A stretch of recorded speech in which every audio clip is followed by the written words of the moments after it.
nome é Cristiane.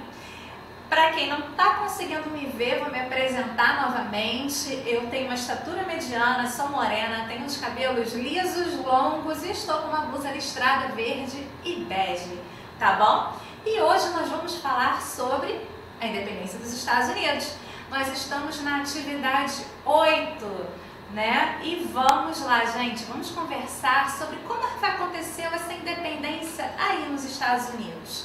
Primeiro, vamos falar dos antecedentes, né, das causas, o que estava acontecendo nos Estados Unidos antes dessa revolução, dessa independência, que a gente vai falar também que se chama revolução.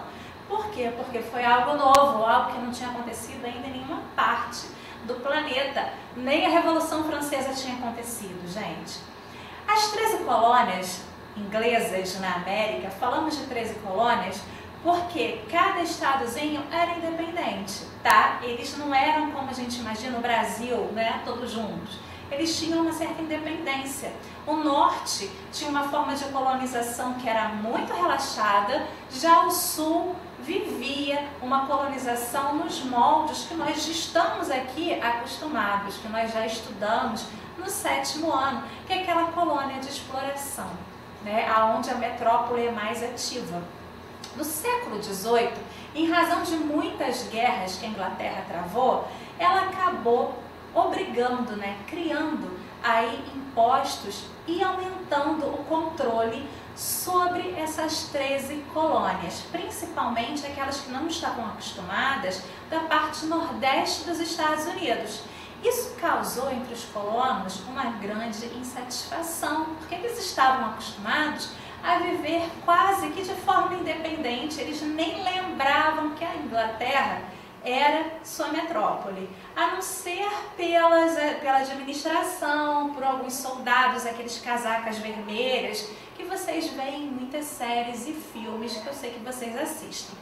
Então, essa autonomia política acabou sendo reduzida por conta de leis, por conta desse aperto, que foi necessário porque a Inglaterra passava por crises e queria maior arrecadação de impostos, né? Os Estados Unidos, em razão dessa autonomia, não os Estados Unidos, gente, deixa eu me corrigir, as 13 colônias, elas eram mais independentes, elas tinham sua independência, elas eram prósperas e elas negociavam livremente, porque não tinha esse controle, essa relação metrópole-colônia. Não existia um pacto colonial para eles e a Inglaterra, apenas com relação ao sul. E daí nós vamos partir para as causas.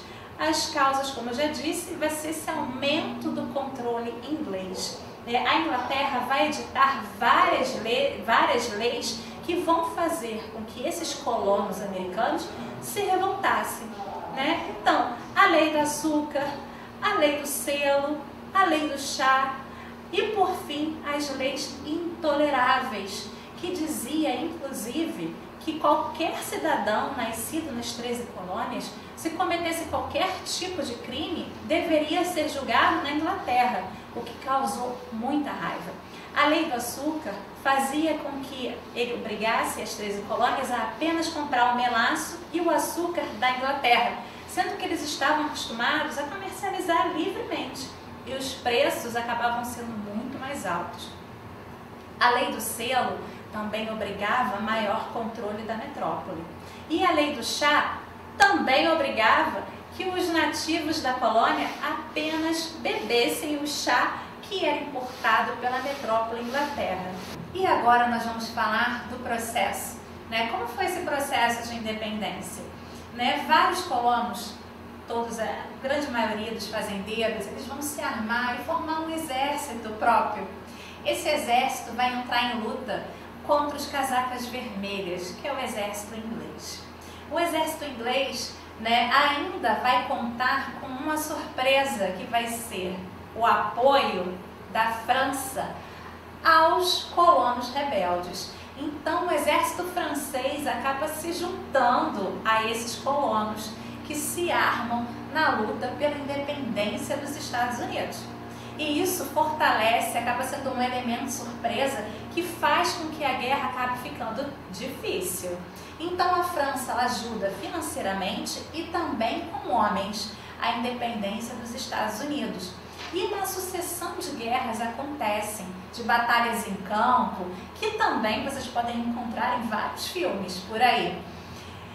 E essas guerras, quando acontecem, elas vão ter como início, desculpa que eu pulei aqui, esqueci completamente na questão do processo de falar sobre a festa do chá de Boston. Antes de se começar a guerra propriamente dita, os colonos resolveram fazer um truque contra os ingleses, né? Fizeram uma brincadeira de muito mau gosto que deixou a dona Inglaterra muito insatisfeita. Se vestiram de índios, né? Invadiram os navios ingleses que tinham os chás que eles eram obrigados a comprar lá em Boston, no porto de Boston, e jogaram a carga toda no mar. Isso foi absolutamente intolerável para o rei inglês na época, que com esse ato deixou assim como se fosse assim o basta. Foi aonde ele decidiu que as coisas não poderiam continuar como estavam. Essas colônias estavam muito folgadas, era preciso dar uma correção. E no momento em que o exército inglês, né, chega para coibir a ação dos colonos, colocando elementos do exército dentro da casa de muitos colonos, é que a população começa a se armar e aí sim a gente tem os conflitos, tá bom?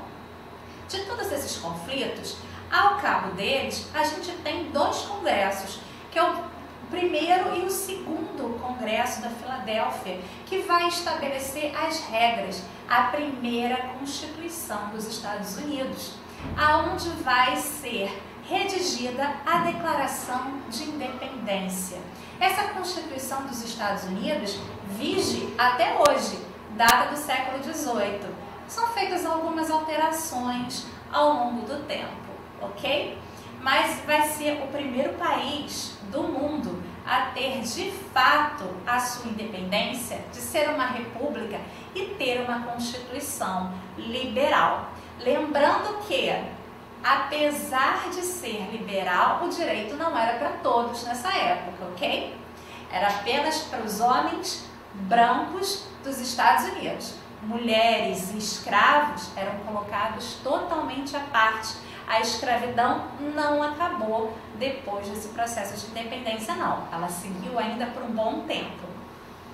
Então, nós temos, em 1776, a formação dos Estados Confederados dos Estados Unidos. Existe agora os Estados Unidos enquanto nação, enquanto república, ok?